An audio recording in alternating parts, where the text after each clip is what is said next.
going through Sunday, Monday, Tuesday, Wednesday, Thursday. So just keeping their head down, keeping them process driven through our structure and what our our plan throughout the week that we use to progress them through to get ready for a game, and just keep them focused on just that. And then nothing else matters but today. Today is a good class day. Go meet with your professors. Make sure you're tied up, buttoned up, and ready for class today, locked in. That way you're doing treatment, you're getting in recovery, and then, just being a student, putting your book back on, taking a deep breath, and being a really true student today. Winning that aspect of it. And then we'll focus on Tuesday as Tuesday and Wednesday and Thursday comes. But it's just a day-by-day driven process approach towards making sure you're ready to play on Saturday. Thanks for your time as always, Coach. Best of luck this weekend. Thanks, Chris. Appreciate it. We'll look to Dwayne Nash now for the next question. Good morning, Coach. Dwayne Nash from the HBCU Sports and Hero Sports. How are you this morning? Dwayne, I'm doing well. How are you?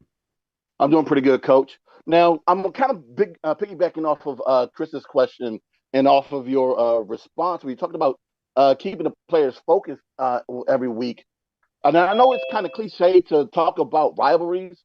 However, how difficult is it going to be to keep your players focused going into this week, knowing it's such a huge rivalry game, and the fact that you guys haven't beaten Hampton in over a decade, well, in almost a decade?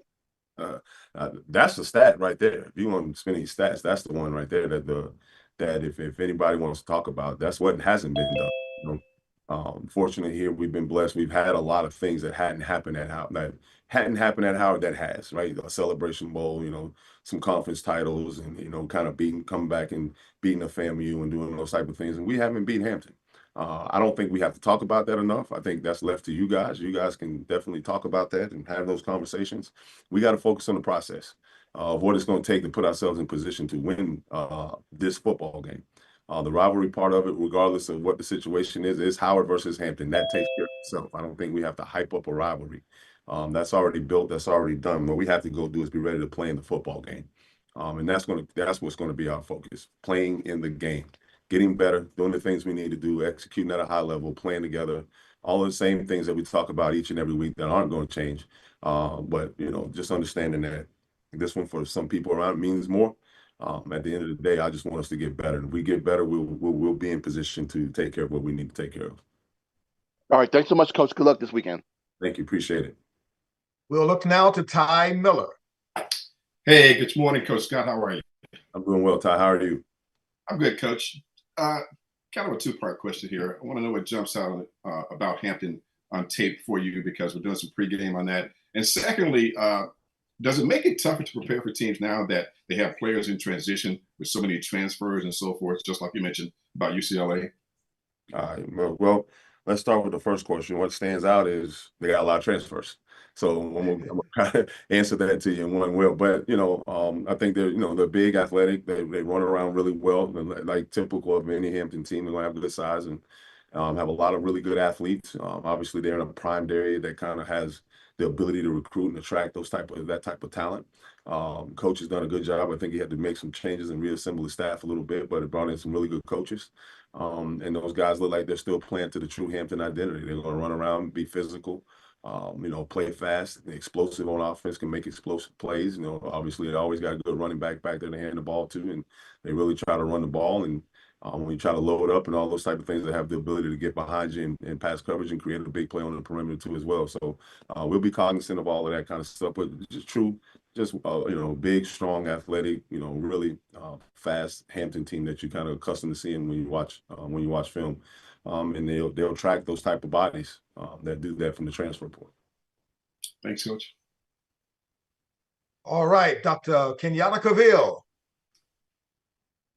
This is Kenyatta Cavill, Dr. Cavill's inside the HBCU Sports Lab. Thank you, Lynn. Coach Scott, I heard your opening statement, and I know that it's about what you do with your team, but if you would allow me to ask this from this perspective. Rivalry games oftentimes are interconference, natural, in-state, or games, if you would. Sometimes they come out public-private. Sometimes they're border wars. Does it change your philosophy in regards to whether it's a conference game or non-conference game when you say it's just about us? As you've heard, some coaches, they'll lean into a rivalry game and And other ones will say, no, we need to look at this as another game and we got to find a way to get better. Is that framed because of it not being a conference game, or is this just something over the years as you become a head coach, dealt with other coaches that you decided to move in that direction? Yeah, I mean, I'm fortunate and truly blessed, Doc. When I say this, I've been in some of the biggest rivalry games in college football.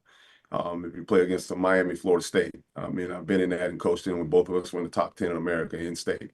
I've been, Florida, Georgia, when I was at Florida every year, the world's biggest outdoor cocktail party. So 100,000. That's just a little big, just a little big.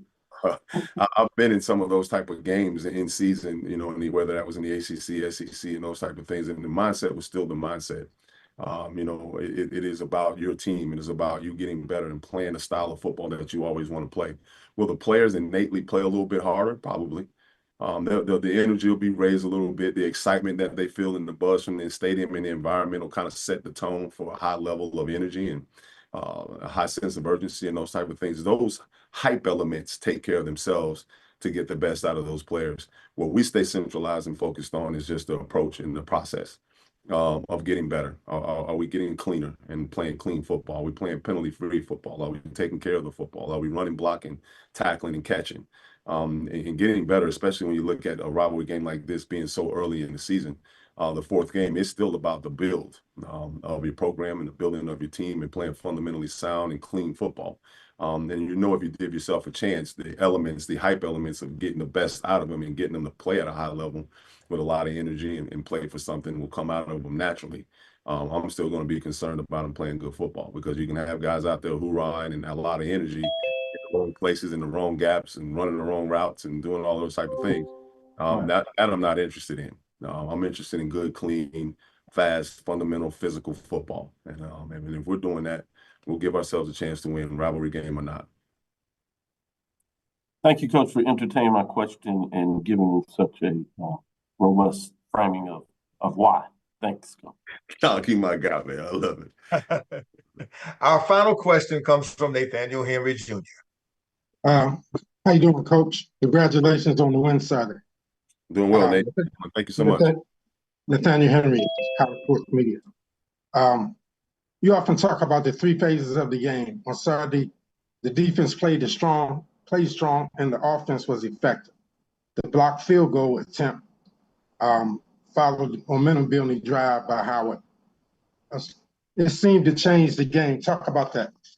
Yeah, I think what you want to always do is teach football. We have what we call a plan to win. We go through it with them every Sunday. We kind of touch on keys to victory and those things before we play the game. And then we show them how it all ties together. Field position, hitting yardage, offense, defense, special teams, how critical it is that everybody's doing their job, and that we're playing very complementary football. So, you look at a game where we played a lot of guys. If people notice on film, sometimes we went full substitution on punt teams, full substitutions on kickoff teams, but we'll have our twos take all those meaningful reps and got meaningful reps in games and continue to develop, but getting everybody to buy into the team first concept of understanding how we win and how important complementary football is. Your defense gets a turnover, give you a short field, you got to go capitalize on it offensively. You get a really good return out of your punt team, put yourself in a good field position because of special teams. You got to capitalize on short fields and the opportunity. When you got them backed up and those things, you keep them pinned, the defense keeps them backed up so that we can win field position. You got to point out all of those things as you educate and develop and continue to help these guys understand, situational football, but complementary football and how when you're handling business in all three phases, you're going to always tilt the odds in your favor heavily that you're going to give yourself a chance to win. So, again, it's an educational process. We want to make sure we're teaching and coaching really good football, sound football, and smart football players.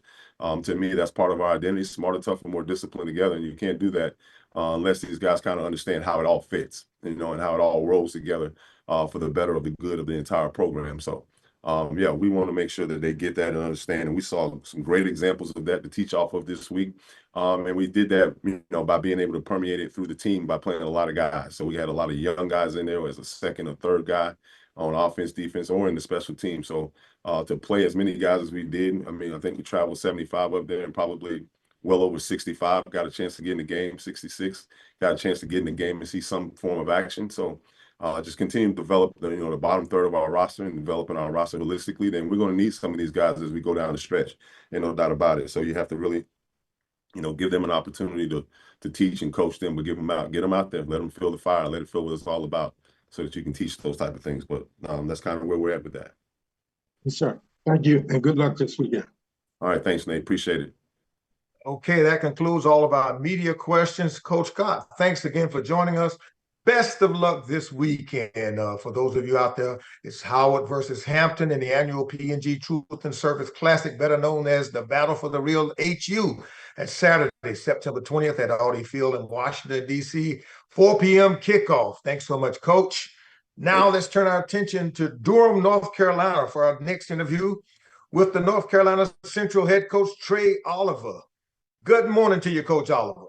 Good morning, Lynn. How you doing this morning? I'm good. I know you are too, because the Eagles put together one of the most complete performances of the season last week against Fayetteville State. Walker Harris led the way with a balanced offense, and the defense forced a lot of turnovers.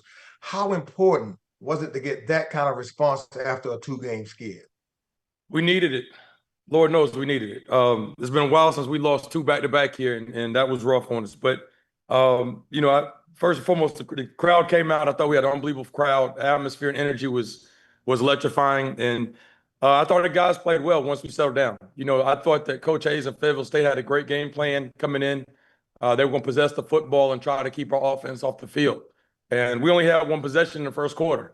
So, once we had a chance to get rolling a little bit, I thought our offense was relatively efficient. And Walker, had a big day. We still had way too many drops with that receiving core.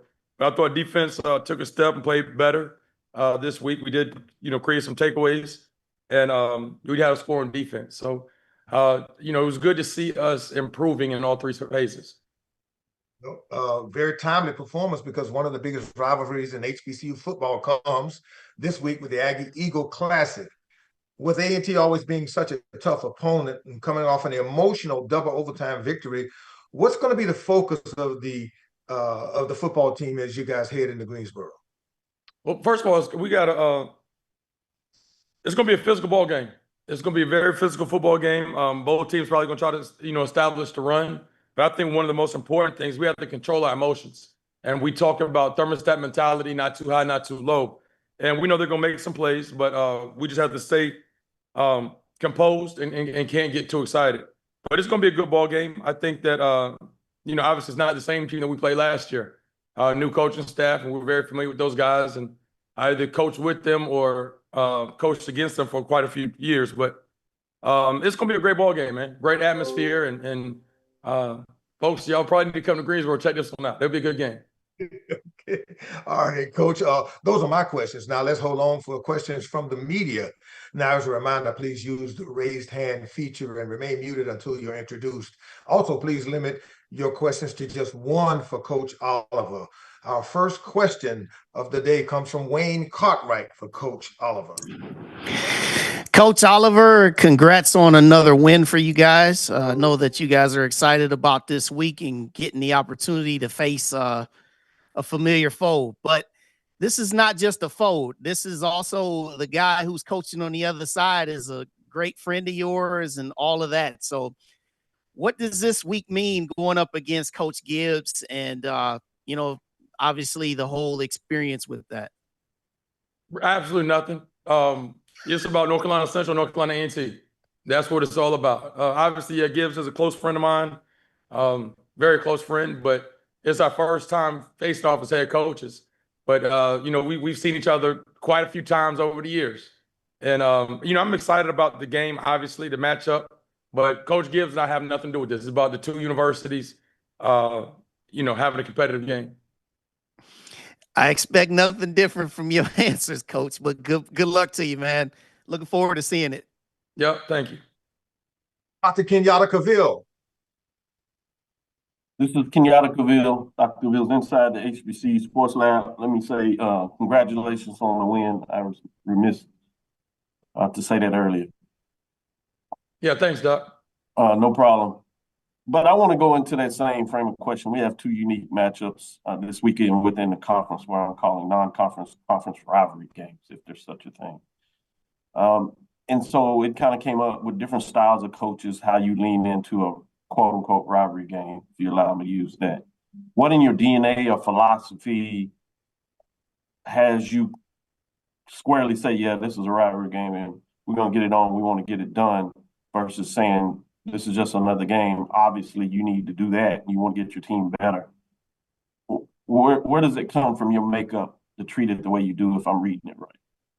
Well, we don't want to make it bigger than what it is, but obviously it's a huge rivalry. Both schools hate each other. And I hate to use that word, but it's true. They do not like us and we do not like them. That's so, we're going to go out there and we're going to try to handle business, and it's going to be physical, like I said. So we're going to go out there and pass licks, and I'm sure they're going to try to do the same. But it does, as far as them not being in the conference anymore, that doesn't carry any weight as far as anything's concerned. I don't care where these two schools meet up. It could be a Burger King parking lot or Walmart. It's going to get intense. So, but we're definitely looking forward to it, and I'm excited. I can tell, Coach. I appreciate you entertaining my question. Have a good one. Good luck this weekend. Yep, thank you.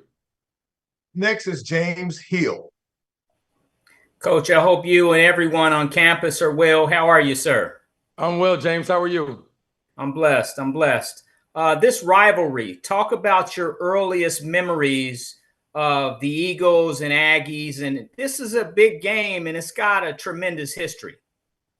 I mean, we could probably go back. Well, my freshman year, 94, was my first taste of the rivalry. And, we played in Carter Finley Stadium over at NC State against these people.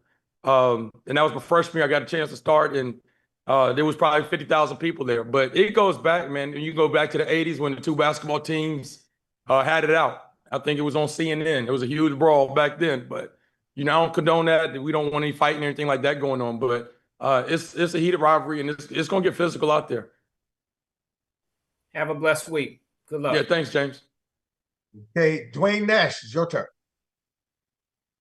Dwayne Nash from the Yard, HBCU Sports and Hero Sports. How are you today, Coach? I'm well, Dwayne. How are you? I'm doing pretty good. Well, first off, I have to start by saying, contrary to popular belief, I'm an Aggie, but I love you, Coach. I love you, Coach. You know that. That's probably why you ain't got your camera on. Well, I mean, outside of the fact that I need a haircut right now, it's pretty bad right now. I don't want to show the world how I look right now. It's pretty bad. But I do have to ask, knowing your history within this rivalry, especially with your history with the past coaches, is there a different approach, or do you approach this game differently based upon who's been on the other sidelines? Because I know that your relationship with Coach Washington was a little bit better than it was with Coach Brown. And now, of course, you had a coaching relationship with Coach Gibb. Yeah, well, our approach is going to be the same. We don't treat any game differently as far as our approach to the game. Obviously, Coach Washington coached me in college and recruited me, so I've known him forever. So we did have a close relationship. I didn't really know Coach Brown very well. But as far as the approach to the game, nothing changes. We're going to approach it the same way. And obviously, like I said, both staffs are familiar with each other. They have two coaches over there that were on my staff last year. So they know everything about us, how we move, our signals, our calls, our playbook. I mean, they know what we do. And, we got a good feeling about what they do. It's going to be all about execution and limited mistakes. All right, Coach. Thanks so much and good luck this week. Yeah, thank you. And now to Darryl Duvall. Hey, Coach, how you doing this morning? I'm well, Darryl. How are you? Pretty good. The question I have is, your team put up 49 points against Fayetteville State. And obviously, that was a big win. What impressed you most about the offensive execution? Well, I thought that if you look at the game, it was quite a few things that happened throughout the game that I could tell we were taking steps in the right direction. We played multiple running backs and several guys scored. And you see Walker scrambled, and a couple weeks back, he was sliding.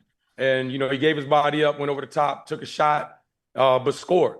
And, we understand how important it is. When we get in the red zone, we got to come away with points. And I think we were 5 for 5 in the red zone. So, the biggest thing is growth in every area. I did think we gave up a long return in the punt return game. That was kind of disappointing.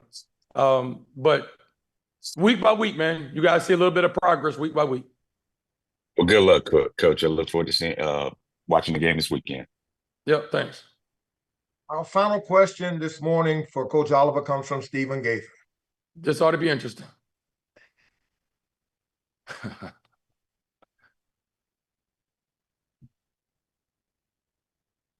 I'm well, Stephen. How are you?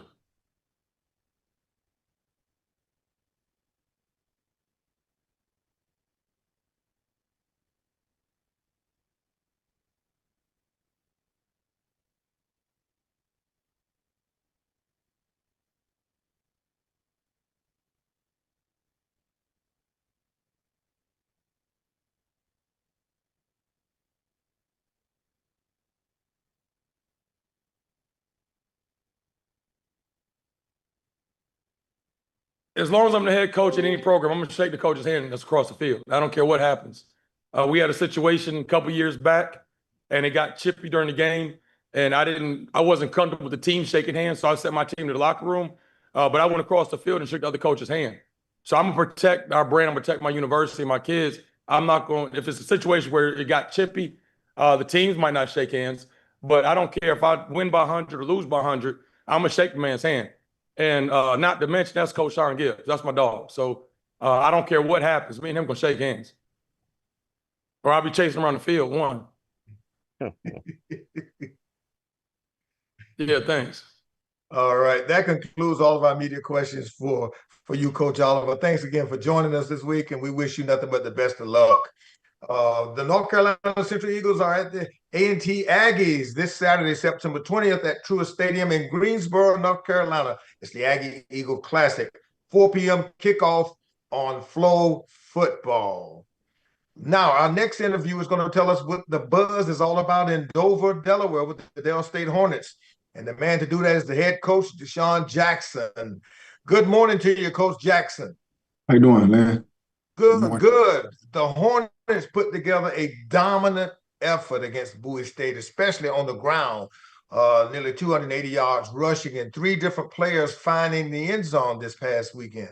What impressed you most about the way your offense established control and set the tone early and often in the game? Well, I mean, I think anytime you can put a W in the win column is obviously what we want to accomplish and we want to reach for. Throughout that game, man, there was just a lot of frustrating things that went on. I felt like we should have scored a lot more points than we scored. So I'm definitely I'm happy about the win, but I know we can do a lot better. And, you know, I encourage my guys to go out there and play football, you know, the right way. And we're continuously making penalties and making bonehead mistakes. And it's going to cost us. We're going to get in some games where, you know, that bonehead and that selfish ball is going to affect us. So, once again, I'm happy about the win column. I'm happy we was able to stack 2 wins back to back, but it's just a lot of things we still need to clean up in my expectations where I think we need to go and where we want to go in this season. Okay, well, looking ahead now to St. Francis, you'll face a team known for being tough at home and strong defensively. What's going to be the key areas of focus for the Hornets as you prepare going into this road game? Well, man, it's going to be a tough stretch for us. We have 3 consecutive games on the road. We're up for it. Obviously, we look at one game at a time. But, you know, coming to St. Francis, they came in our home field last year and beat us. So we still remember that, even though I wasn't here. You know, I remind my guys of everything that happened in the past. And, you know, we keep that on our shoulder. We keep that on our mind. But, you know, we'll prepare. We'll do everything we need to do this week to put our body of work out there Monday through Friday. And we'll get ready to go down there in St. Francis and play on Saturday, man. And we're looking for, you know, a huge outing again for us. Okay, Coach, that's it for me. Let's now get ready to take some questions from the media. As a reminder, please use the raised hand feature and remain muted until you're introduced. Also, please limit your questions to just one for Coach Jackson. Our first question of the day comes from, let's see who we're going to get. Let's see who we have here. Let's pull up Wayne Cartwright. Wayne. Hey, Coach Jackson, congrats on a second straight win for you guys. What I just want to ask from you today is, with 3 games, you talked about being on the road here coming up, but with these 3 games that are coming before you get into the MEAC, can you just give us a broad picture of where you and the staff are looking to get this team in terms of its development? You talked about penalties, but offense, defense, special teams, can you just give us a broad view of those particular areas?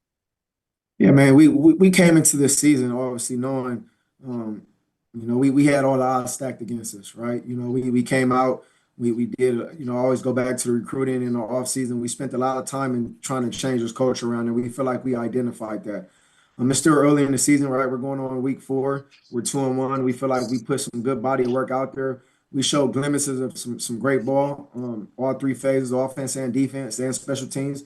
But just our standard, our expectation is way higher than what we're getting right now, right? And we know we can get a lot more out of our team and out of our players. So we're just continuously, keeping the standard to standard, and our expectations when we go to work, we put our work in, right? And it's not going to be perfect. As the head coach, you understand it's not going to be perfect, but as long as we're able to, get better, not make the same mistakes over and over, we're leading in the right direction, and we're heading in the right direction. My thing has always been changing this culture and showing that we can win and we can compete at a high level. And I think we've done that, but we're still not content. We still know we got a lot to prove, and we still got a lot to accomplish as well too. So week in and week out, we'll do that. We'll keep putting good ball out there. We'll get better. We'll clean up what we need to clean up. But overall, I'm excited about what my guys are showing, man, because they're showing they want to compete. They're showing they want to be great, and they're showing that they want to win as well too. So as far as the body of work that's been put out there, we're going in the right direction.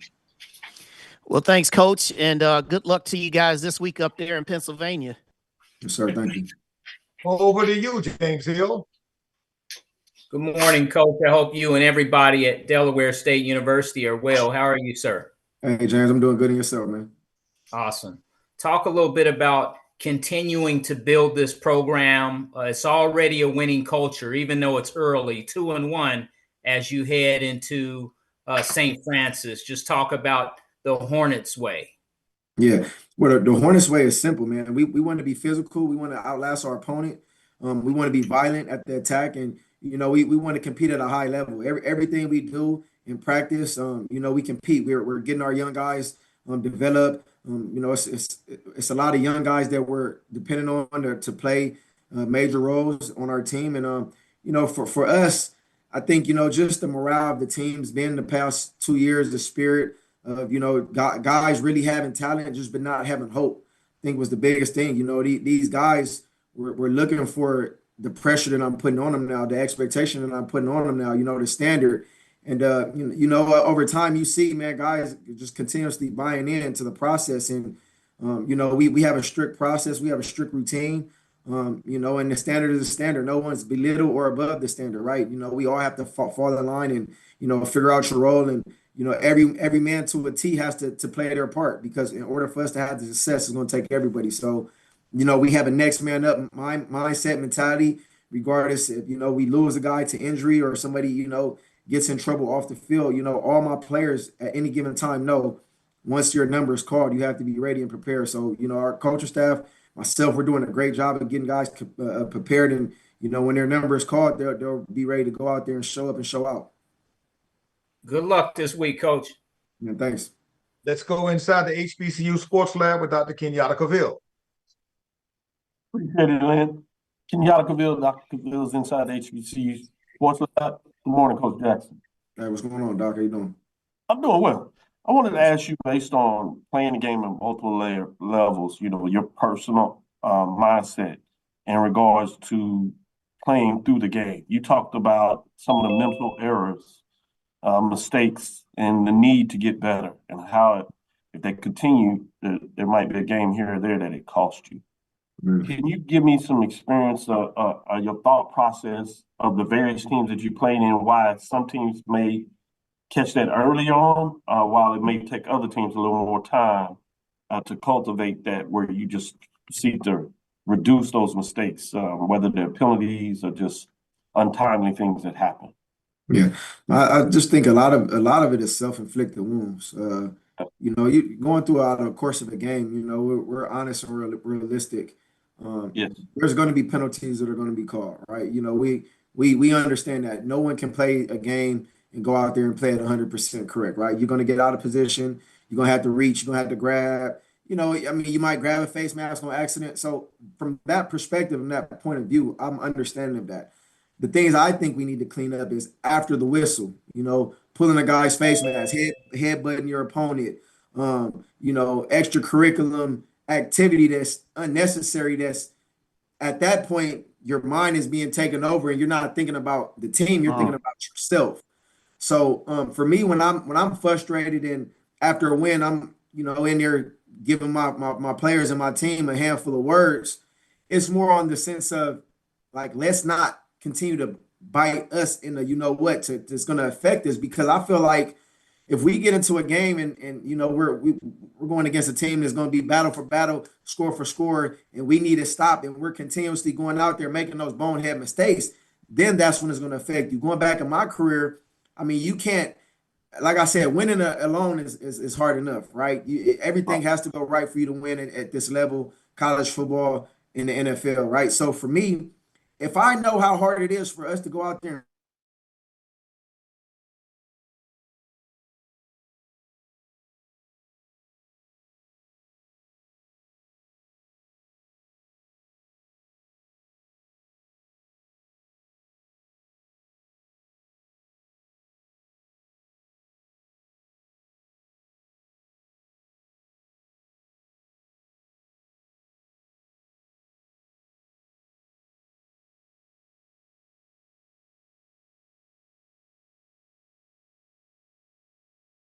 not to Recording say in I don't progress. care about non-conference games. Every game matters because I want to win and I'm a winner. So, I just hope my team understands that.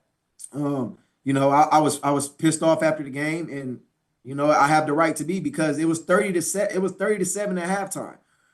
We only scored 6 points in the second half. And in all honesty, I feel like it should have been more than 30 points in the first half. So as a coach, that's my expectations. And I feel like my team understand that. When we go back and look at film, this is the reason why I'm getting on y'all butts. This is like, and it shows, and they're like, you know what, you're right, coach. So they're starting to understand it, and they're picking it up, and we just got to do a better job at just being disciplined. Appreciate that, Coach. Take care and good luck this weekend. Thank you, boss. Up next is Dwayne Nash. Good morning, Coach. Dwayne Nash with the Yard HBCU Sports and Hero Sports. How are you this morning? Hey, good morning, man. I'm blessing yourself. I'm doing good. Listening to you in your past interviews this summer before the season started, I noticed that you were very knowledgeable about your team's performance before you got there. Did you have any feelings or emotion after matching the previous regime's win total over 2 years in just your first 3 games? And also, I noticed that you also seem to have a philosophy of motivating your players based upon the team's performance against a particular team in the past. Can you discuss that philosophy and how that works for you guys? Yeah. First off, I mean, before I even really took this job on, just so you guys can understand the person and the character of myself, I wouldn't have jumped into a position like this with the magnitude of this position, not being 100% feet on land and locked in and engaged into the opportunity at hand, right? Taking this job, everybody in the world said, why would you take a job where they've won 1 game or 2 games in the past 2 years, right? They went 1-11 both games. For me, that's a challenge, man. My life, my career, everything I've accomplished has always been a challenge for me. So when I really sat down to analyze and view this position, it was just something that just motivated me to say, you know what? I like starting at ground zero. I like having nothing to build into something, because that process makes it feel more worth it in the end, right? So going back to the season that they had the past few years, like even just last year, they won 1 game, right? They was in 6 games in the fourth quarter and lost. Well, not even in 6 games. They was winning 6 games and lost in the fourth quarter in all 6 games. To me, you can identify that. When times get tough, what happened? You quit. You're not in shape. You're not well conditioned. Your mental is weak. I mean, it's just so many things that you can attack on. Why do you guys get to the fourth quarter and all of a sudden just give up and tuck your tails, right? So in my career, I was able to identify that because I had great leaders, great men around me that didn't allow us to get content, never got comfortable, regardless of you up 60 points, you down 30 points. Like, you got to have that mentality until that lady sings at the end of the game is not over. Right. So that's our mindset, and in our work and our details, that's what we preach, and nothing in life, you can't have success if you don't put the work in, first and foremost. So I'm a firm believer, you work hard, you get your results, right? The philosophy of me, having the mentality where regardless of the circumstances, we will have success. That's my message. I mean, in life, if you believe in something, it's possible. And that's just my message. The impossible is nothing to me. So, I mean, that's transitioned over to the players now, because you have guys that have the talent, but you never had anybody to, be on them for all the little things. They was able to get away with so many things that I'm not allowing them to get away with, because if I allow them to get away with it on the football field, then guess what? It's going to transition into their daily lives. And when they become fathers, husbands, brothers, sons, and I just can't do that on my watch. Thanks so much, Coach. I like that answer, man. Good luck this week against Yes, St. sir. Francis.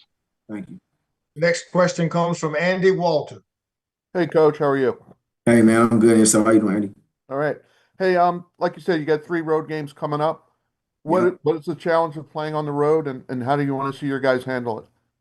And first up, I mean, we're 0-1 on the road already. We went down to University of Delaware. We feel like we put up a decent performance. Obviously, it wasn't good enough. So, that's been my message. I met with the team yesterday. We had our team run, our team flush after the game, and my message is simple, man. We're 0-1, so we have to go even that up. We got another opportunity to go on the road in a hostile environment, a team that's 0-3. I know they're going to be swinging for the fence as well too, because they lost 3 consecutive games as well too. So, and they beat us last year, so I know they're going to be feeling themselves to think they're going to come in and obviously get a win. So, I mean, the odds are always stacked against us. I just keep reminding my team all year. To start off the year, they had us projected in last. So it's no one's going to give us nothing. We got to go take everything we want, and we got to go earn what we want in the end. So that's my message. It's simple. We got to go earn our respect. Thanks. Sir. Okay, Daryl Duval. Hey, Coach, first of all, I want to say congratulations on your win this weekend. This Yes, is sir. Daryl Duval from Powering You Sports. Man, I'm going to make it easy, because I think you kind of talked about how even though y'all were up, you felt like y'all could have put in more points on that. Yes, sir. What are some of who were some of the players that impressed you with the growth in that game? Good question. Oh man, I would say the freshman running back, man, Deuce Weston, man, Sean Weston Jr., man, freshman running back who's been taking a lot of reps, been getting a lot of playing time as well too in the game. Marquise Gillis is dealing with some injuries. We lost another running back due to some off the field issues. So I mean, Deuce Weston stepped up, man. He's showing that he can play at a high level at a young age, and when he gets that ball in his hand, he's a physical runner, man. So in particular, I would say Deuce Weston. A guy on defense that's popping up is Anthony Aber, who's coming in. I think it's his last year. He's a grad guy as well too, but he's coming in. His presence has been huge. We lost one of our leaders on defense and with the injury at the safety position with Deshaun Jackson. So, man, those 2 guys in particular, man, is taking a huge step of growth, and we're gonna count on them to play some big ball for us, in the near future. Hey, man, again, I want to congratulate you on your win. Congratulate on how you actually changing that program, because, I mean, again, they need somebody like you that's young, that's going to put inspiration on it. I mean, it is going to the younger generation, man. I hate to say that.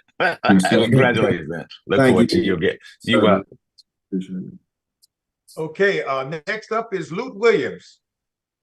Hey, Coach, Luke Williams from the Black College Sports Page. Congratulations on the win over Bowie.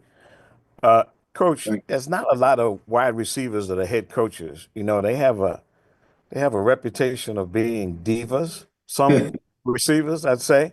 Yes, sir. What's the difference in Deshaun Jackson as a player and Deshaun Jackson as a coach?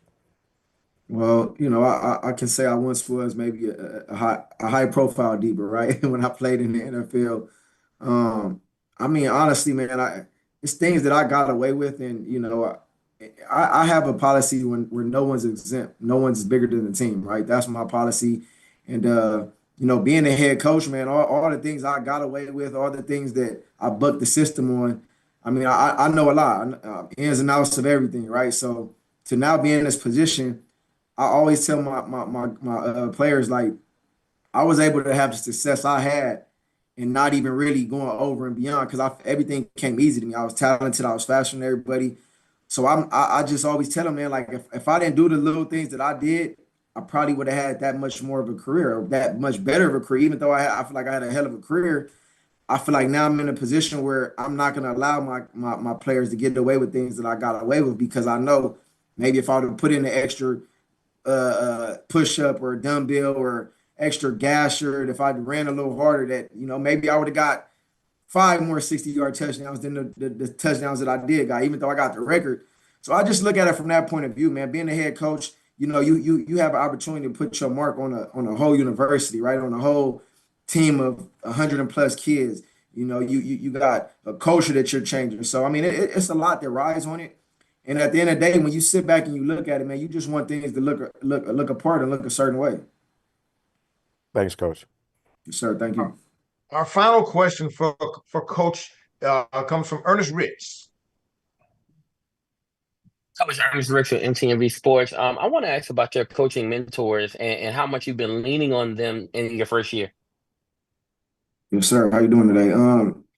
Man, well, my coaches, mentors, man, I always say these few names, man, and these guys who I respected at a high level throughout my career is obviously Coach Andy Reid, Sean McVay, Marty Morningwig, and David Culley. Those 4 gentlemen, man, like when I was young, man, they taught me the right way.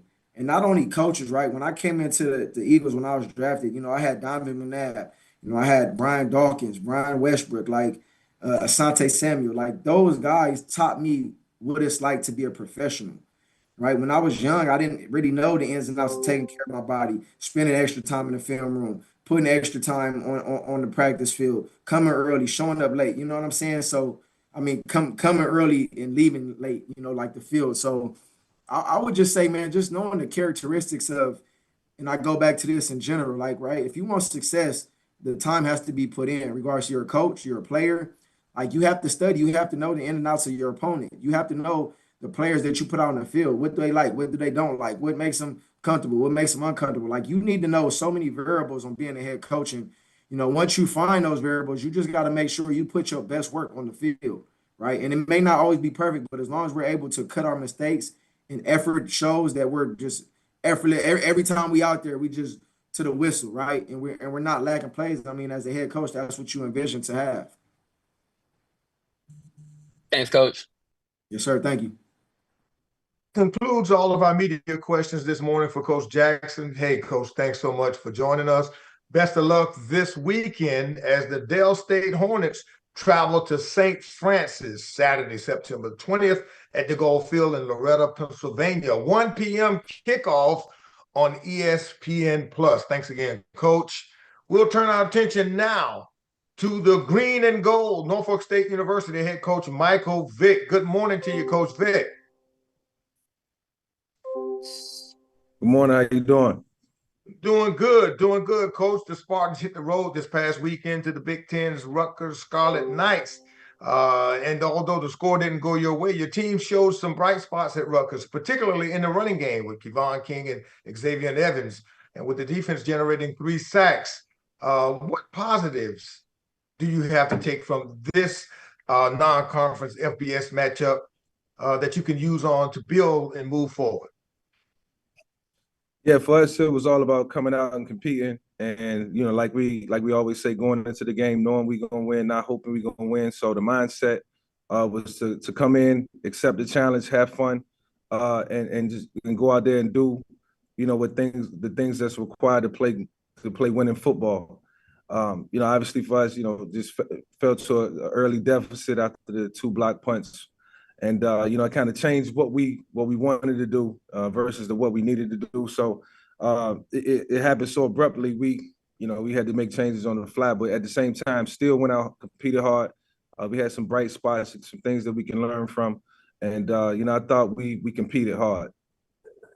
You did, Coach. And as you prepare now to return home against Sacred Heart, what are the key areas of emphasis for the Spartans will you need to focus on to regroup after that tough road game and to protect the home field advantage at Dick Price Stadium?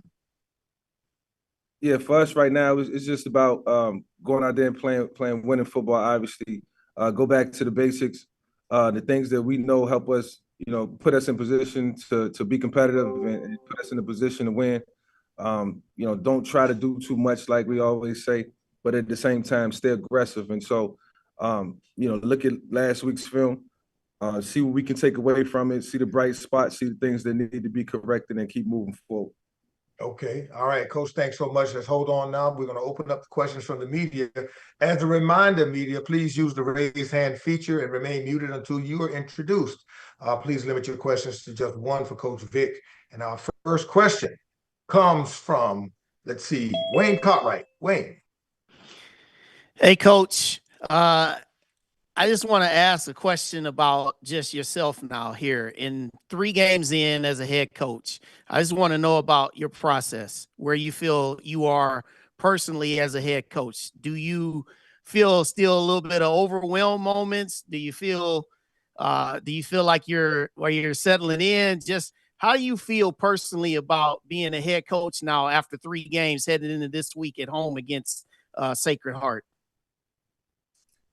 I just feel excited. I feel enthused every day when I get on campus and come here to teach, to pour into my team, to inspire. It's a great feeling, when you come into work and you're doing something that you love to do.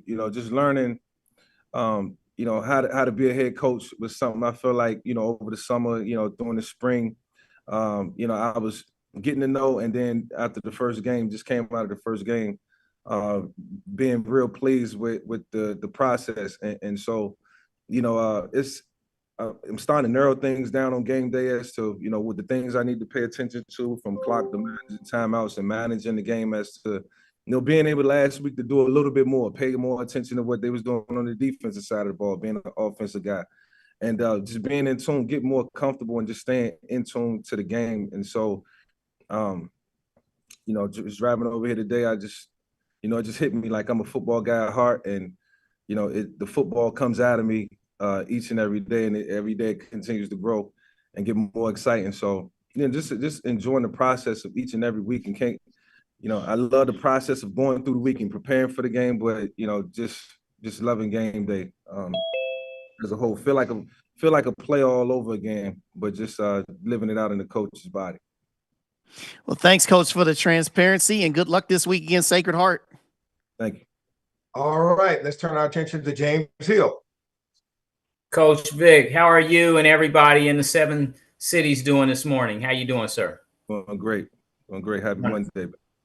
Yes, sir. Wonderful. The offense, the defense, and the special teams, just talk a little bit about your team, what you're seeing so far as you head into an opportunity versus Sacred Heart. Yeah, starting with the offense, I feel like we had some flow last week. Definitely wanted to get better in the run game after, we didn't do so well against Townsend. I think the last couple of weeks we've gotten better in the run game and doing things that we're supposed to do there. Obviously want to continue to get better at that, continue to stress pad protection, pass pro in terms of blitz pass pro, being able to pick up the blitz. So pass protection has got to be at a premium. We want to keep working on that, keep working on the looks that we've been seeing, going back and watching, what teams have been doing to us, and trying to anticipate what they're going to try to do and what their thoughts may be. So on the offensive side of the ball, I think we're clicking. Just got to continue to get consistent quarterback play. That's what it's all about. On the defensive side of the ball, looking at the things that we can get better at, looking at the things that we've gotten in trouble trying to do.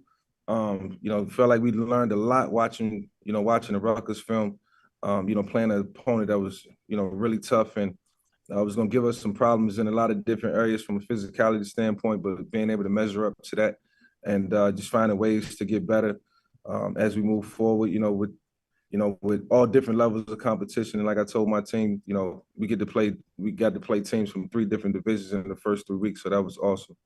So I think that'll help us moving forward. Special teams wise, I feel like the first couple of weeks, Townsend, Virginia State, our special teams shined in so many different areas, from kickoff return to punt return, blocking kicks, blocked a couple of field goals last week versus Rutgers, only to have 2 punts blocked last week. And so got to tighten that up. Outside of that, I thought the special teams has been amazing. We lost some of our key guys on special teams, so we got to find ways to compensate for that. So in all 3 phases, I feel like we're getting better. Last week, I thought it was a great test against. How are you? Okay. Are you still in Atlanta? Yes. Thank you, Coach. Have a blessed week. Yep. Okay, Stephen Gaither, you're up next.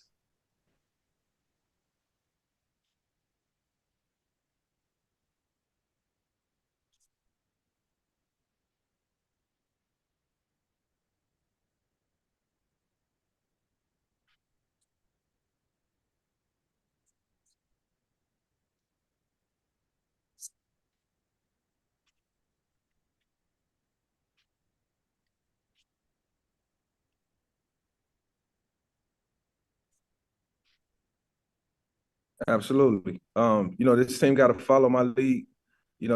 As of right now, man, I'm down there here. I'm down there with my coaches, with my players. I got to continue to lead. I got to continue to get better each and every day. My primary focus right now until the end of time is going to be what we do here in Norfolk State, and so that's all we can focus on right now. I hope they're not reading any newspaper clippings or looking into what's happening on on the social pages and all that, because I don't do it. So, we got Sacred Heart this week. That's the most important thing in our lives right now, outside of family and our faith. And so I'm looking forward to having a great week of practice, getting back at it. We're breaking down film right now, still from last week to get ready for this week. Thank you. Thanks, Stephen. Our next question comes up from Trevin Gray.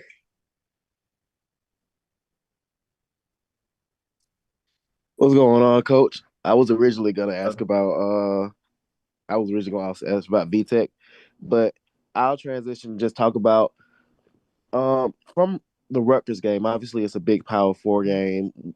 You talked about it being a measuring stick game, basically, for what you guys were looking to do this season. What did you take away from that game in terms of, I guess, with it being a measuring stick? What did you see that you could take away that you want to continue, especially this week with Sacred Heart? Yeah, I wanted to go into this game, and obviously it's going to be a test of our character, as a football team, but our discipline as well. I think in all phases and everything that we did, for all the good and all the bad that happened, our penalties was down. The last thing we could do against Rutgers is go out there and beat ourselves and not give ourselves the opportunity. I feel like the worst that happened, was the 2 block punts, obviously, and then we had a situation on offense where we did have a hold, and I think we had a false start, and we got into like a 3rd and like 35 or something, and it was ridiculous, and it's no play call for that, as we all know. So, from a disciplinarian standpoint, I felt like we was disciplined. I felt like we trusted, our calls. We competed, we played tough, and it was evident. So definitely wanted that to be a character building game.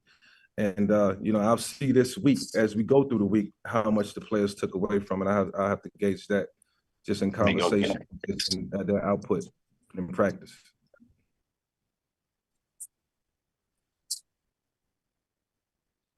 Okay, thank you so much. Our next question comes up from Darryl Duvall. How you doing, Coach? Hey, how you doing? Pretty good. Hey, Coach, I just want to just real quick talk about the with the score this past weekend. What takeaways do you have from that game? What positive takeaways do you have from that game?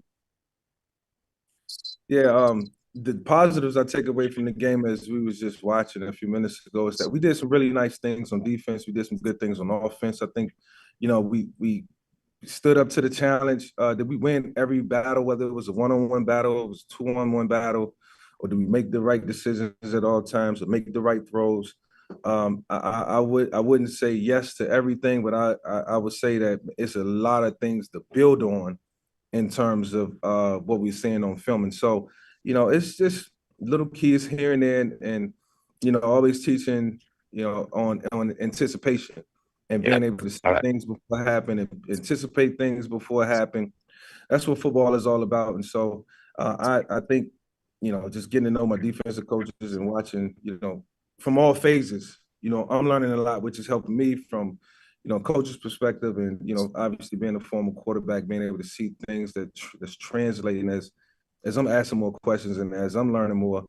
and try to get those things to translate onto the field. So we have a group of young men that we want to continue to challenge. You know, they all have ambitions of doing great things in life, from a football perspective and from a life perspective. So, you know, if we can get them to follow the blueprint now, then it'll, you know, it'll show up for them at some point. Well, Coach, thank you for taking the time out of your busy schedule. I just want to say, you know, congratulations on really changing the atmosphere of your school right now, your team, and because they look up to you, man. And I think that's what they need is people just like you to help them take it to the next level. Yep. I love my players. Thank you so much. Let's turn our attention and toss it now to Kendall Lanier. Hey, Coach. Kendall Lanier, ESPN Plus. Wanted to ask you about who you've seen kind of step up as leaders on this team, especially against Rutgers, who kind of stepped up as the uplifting voice that you've seen so far. Yeah, I mean, obviously, always, lean on, our veterans to be a presence. David Ojigba, has really stepped up. Makai Frisbee, Otto Coombs, these guys are stepping into major roles right now. Cam Thomas, Drayshawn Kendrick, these guys are, really coming into their own. And, sometimes, and I learned this from Andy Reid, sometimes, players got to take things into their own hands, take matters into their own hands. We can't think for them all the time. We can only advise them on certain things and put them in the right positions. And then sometimes they got to be reactive and proactive as well. And so I'm seeing those guys step up and do these type of things, and seeing players emerge, and the hunger is still there. We got so much to play for. It's a long season, and we just want to break it down in 3-game increments now, and just try to get to, to a point where it's satisfactory for us. When we watch the film on Sundays. Thanks. Best of luck this weekend. Thank you. Our final question for Coach Vic comes from Perry Daniels. Good morning, Coach Vic. How you doing? Good morning. Super fantastic. Coach, Deshaun Jackson talked about things that he got away with as a player that he won't tolerate in his program. My question to you is, what are some things that you got away with as a player that you will not tolerate in your program? I caught the tail end of Deshaun's interview, and I heard him saying that, and it's kind of ironic because I was in my 10th year when Deshaun was in his 2nd, and I begged him to come lift weights and watch extra film, and it's something that he he wasn't taking into consideration for sure. And if he would have, he would have been, even greater than what he was. And so, I laugh now because we both laugh at, the fact that, we asked these players to do things that, we didn't want to do when we was young. And I was where Deshaun was at. My 2nd year, 3rd year, being a quarterback, I had to have different principles, and I had to do a little bit more. But I totally understand where Deshaun is coming from in terms of, trying to push these guys harder than they've ever been pushed before. And so we don't know what standards they come from in terms of football, or, how they being coached. We just only know our standards and what we want to implement. And so we can't do it any other way. Our job now is to motivate, inspire, push, and lead, and do all those things that require young men to be great, just not at football, but just at life. And so it's great to hear that from Deshaun, and a lot of things that I didn't do, especially as I got older. Mine was as I got older, not watching as much film as I should have, not eating right, and not getting the proper sleep. Those are things that we preach now and try to teach now. And so, you just hope that it's received well, and you'll know when you're getting the results. Thank you, Coach. Good luck. All right. Thank you. Appreciate it. Coach Vic, thanks again for joining us. That concludes all of the media questions. Best of luck to you this weekend as you and the Spartans return home. There's a price to pay when you play at Dick Price Stadium Saturday, September 20th. It's Sacred Heart calling on the Spartans. That's a 4 p.m. kickoff. It's going to be on ESPN Plus. Now let's turn our attention and head down to Orangeburg, South Carolina for our next interview with South Carolina State head football coach Chennis Berry. Good morning to you, Coach Berry. How you doing there, sir? Hope all is well. I'm doing good, man. You put up 55 points in an exciting win over Bethune-Cookman. Ryan Stubblefield's arm ought to be hurting him this morning, leading the way through the air and strong contributions on the ground and special teams. What impressed you most about all three phases of the football game and how they came together in that victory? Well, at the end of the day, to God be the glory, man. We found a way to win a football game. I mean, ultimately, that's what it's all about. I always say 50% of the teams in America went 0-1 yesterday, and 50% of the teams went 1-0. I'm just grateful to be on the side that went 1-0. But all in all, I thought our offense did a really good job, man. They moved the ball pretty much methodically down the field, pretty much the whole game, man. And that's what we've been looking for to get the chemistry going in the run game, passing game, screen game. So this is what we get.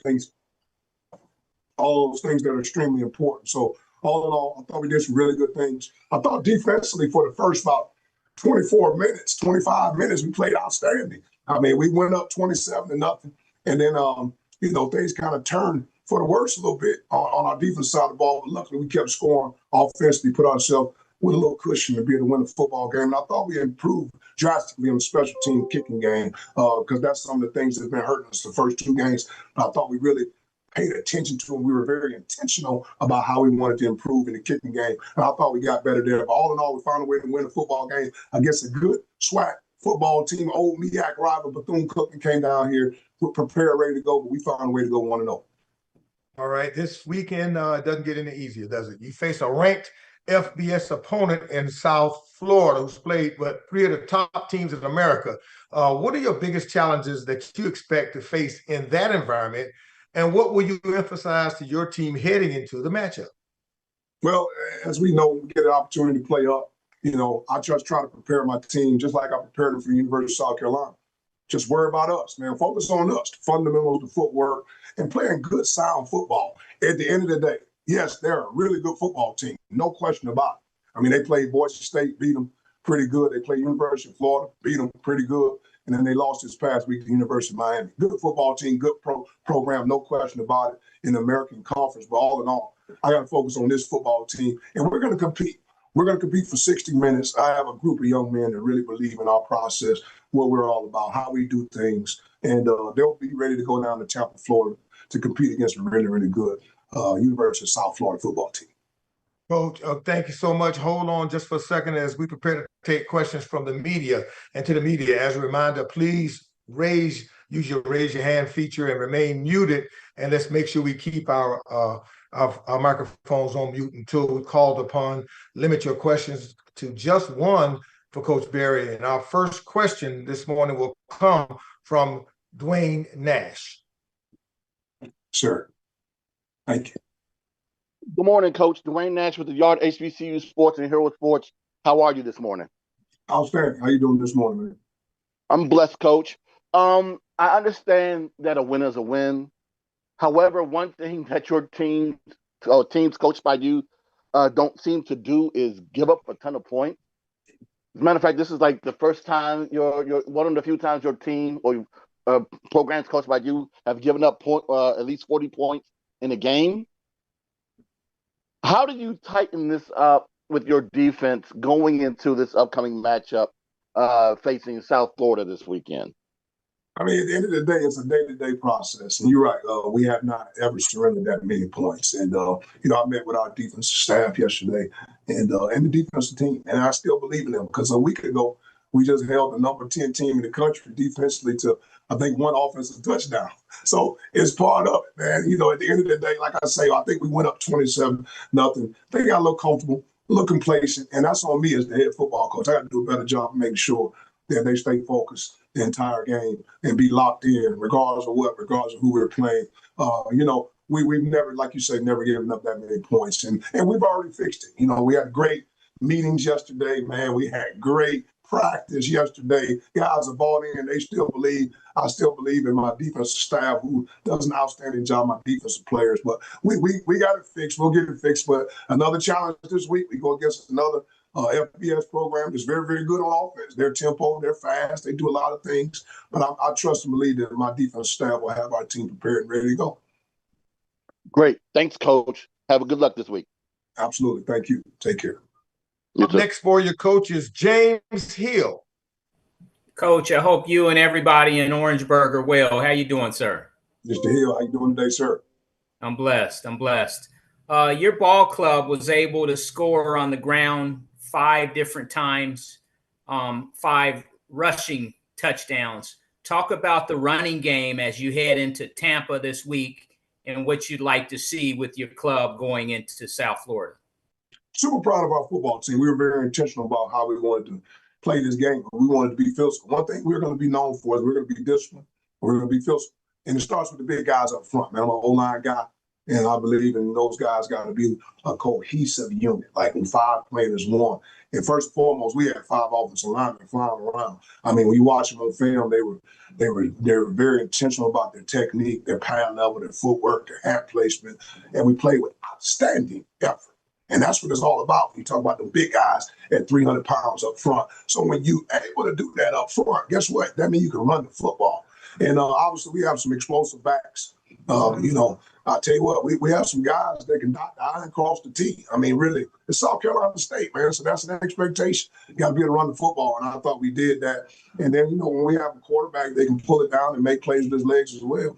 It gives yourself an advantage. But we ran the ball for over 200 yards, which is what we try to do. We didn't turn over the football, which is what we try to do. And when you do that, you can put up 55 points, man, when you do those type things. So all in all, grateful that we were able to find a way to run the football against a good Bethune-Cookman football team. Don't get it twisted. Bethune-Cookman, state of Florida, ballers, players everywhere. But we found a way, we had it on our mind. And sometimes it's a mindset thing.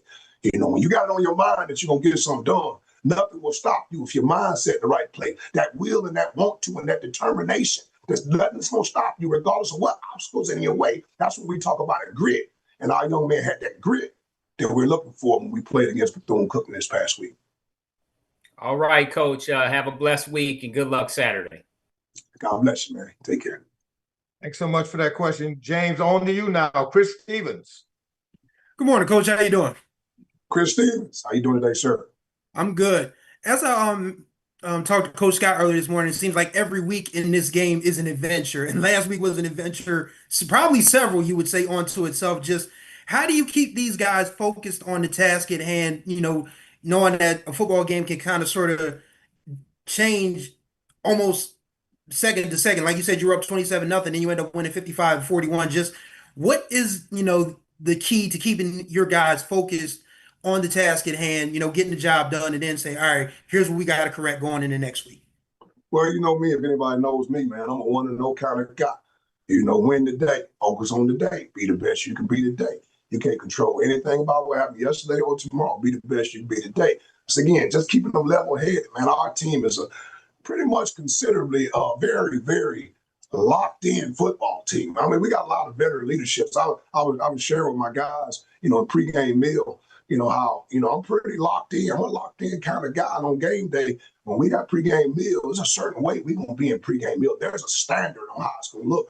But I kind of heard, our guys, our veteran guys kind of talking amongst, the DB table. And they were just locking in. They weren't talking about what's going on in the community, what's going on campus. They were locked in on tendencies of the opponent. So when I say we're a locked-in team, for the most part, we're pretty much locked-in team. But all in all, we're going to always be that way as long as, I'm the head football coach at any team I'm going to be a part of. We're going to be locked in. But like I say, man, I take any time things are bad, it's always on me. When things are good, I'm going to give love to my players and my coach. That's just who I am as a coach. But all in all, we fell a little short because I allowed my team to get a little complacent when we went up 27-9. But it'll never happen again. Just know that we don't do anything in this program. We learn and we're gonna grow from it. And again, we play a lot of guys too, man. When you look at it, you go up 27-9, you want everybody to get a little burn, right? You want to get experience because it's a long season. And but all in all, I thought Bethune had a great plan.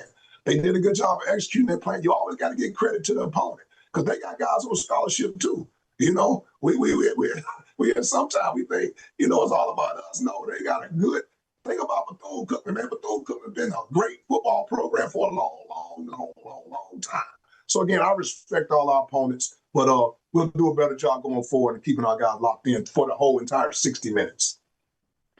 Thanks for your time and wisdom as always, Coach. Best of luck this weekend. Thank you so much. Appreciate it, man. Thanks, Chris. Coach, here's a question now from HBCU Game Day's Stephen Gaither. My man, how you doing today, sir?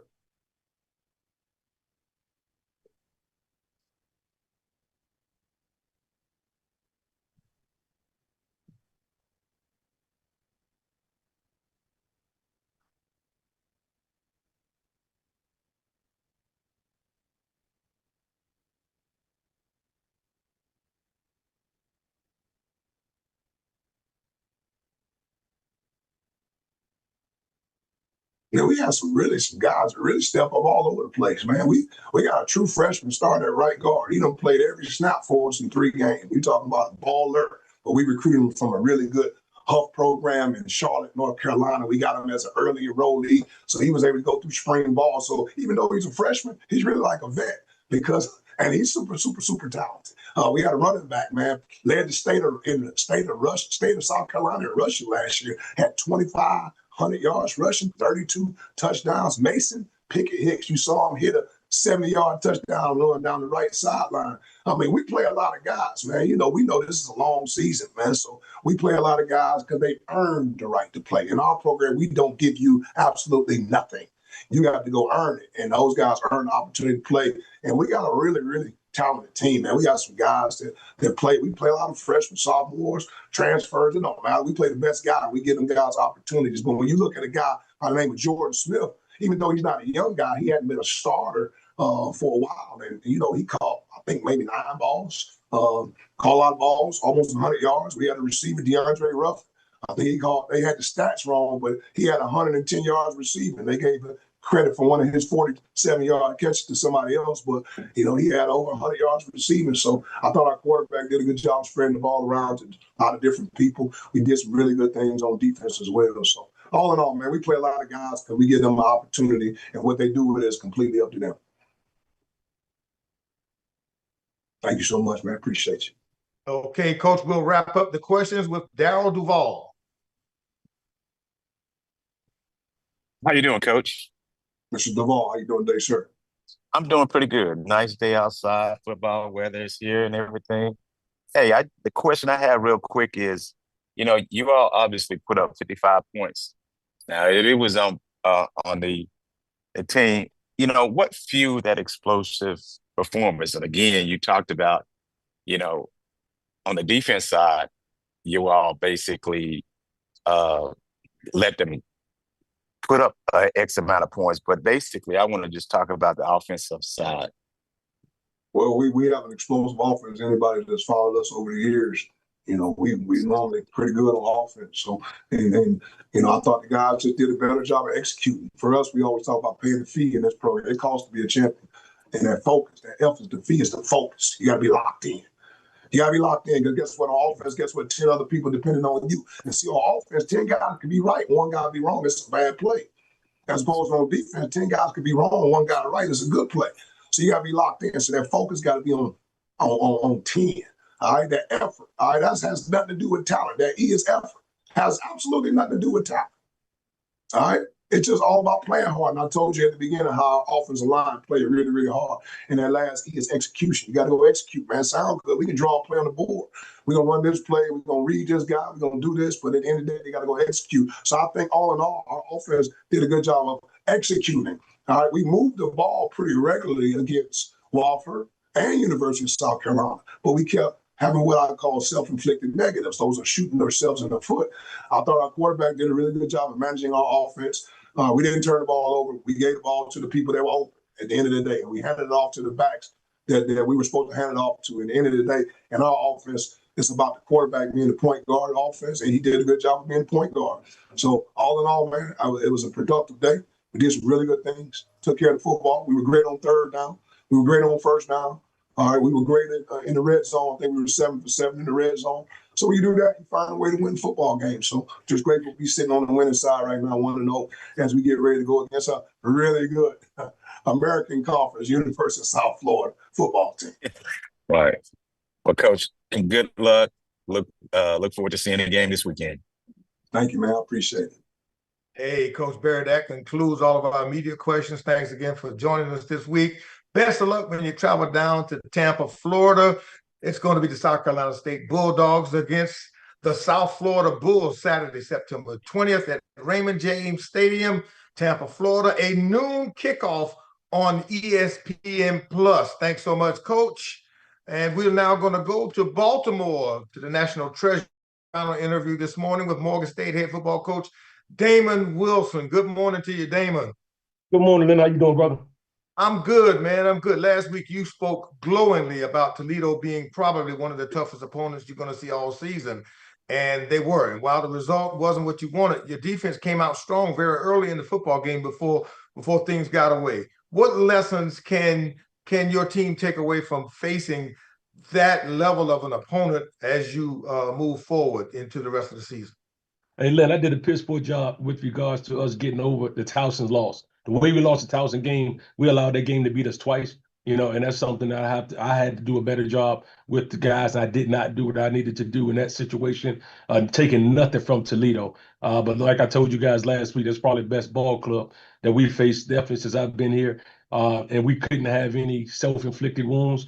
And that second quarter was a nightmare. We got backed up, but we never got field position.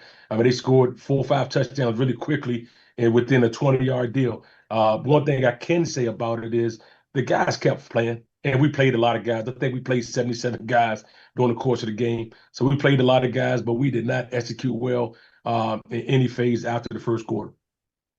Now that you return home to Hughes Stadium to face Central State, after 3 challenging non-conference games to open the year, tell me some of the keys that your team will need to reset and to protect your home field and get back on track for the remainder of the year?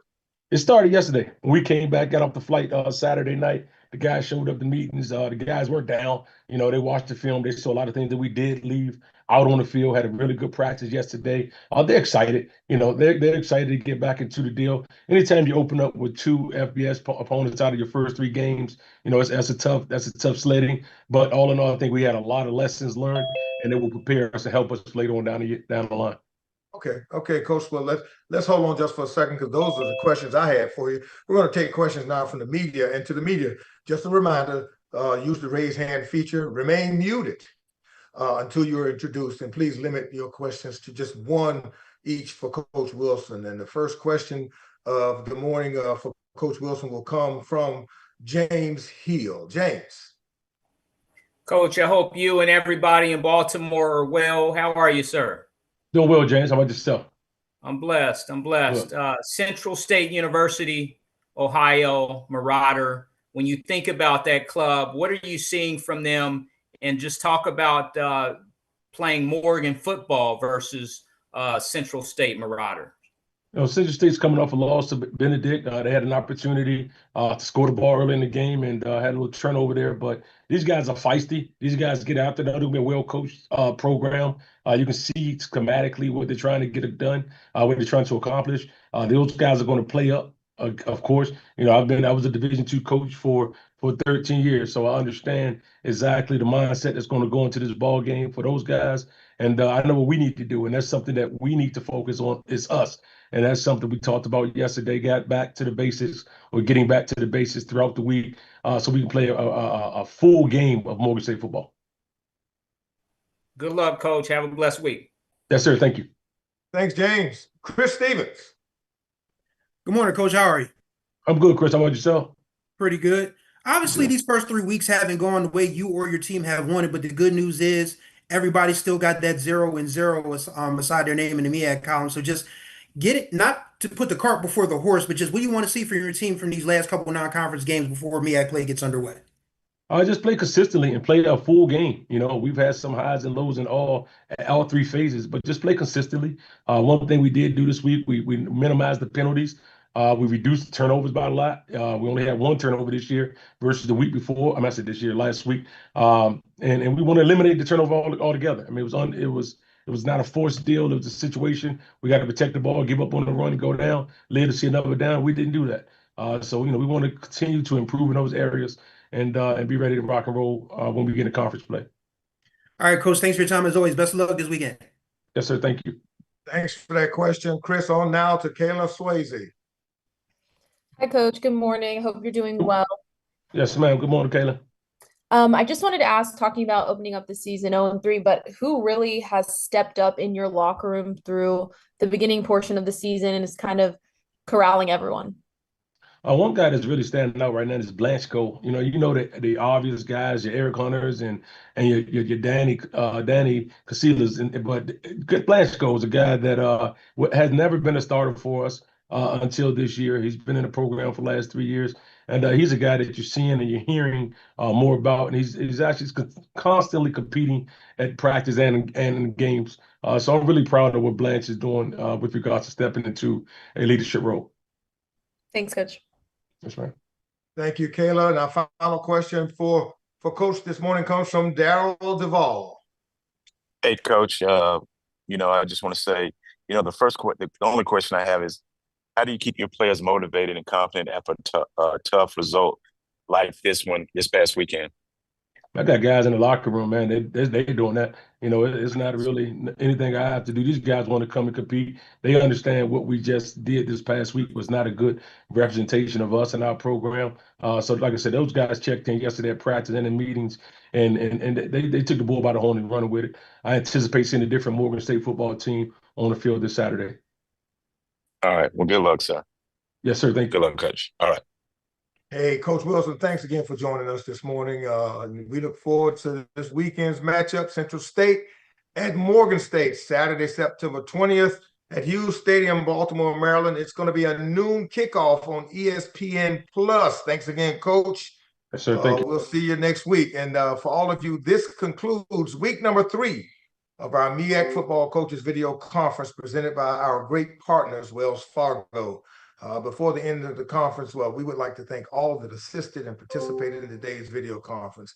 The MEAC would also like to thank its corporate partners for their continued support of the conference and its elite member institutions. And as a reminder, the next video conference is next Monday, September 22nd at 10 a.m. For more information on MEAC football and other sponsored sports, visit MEACsports.com. Follow the MEAC on social media at MEAC Sports on Facebook, X, Instagram, TikTok, and Threads. Thanks so much for tuning in to the MEAC Football Coaches Video Conference. And hey, let's have a great football week. Take care. Thanks, Elise. Thanks, Mr. Lynn. Thank you so much for joining us. Thanks, everybody. Have a good one. Okay. Bye-bye.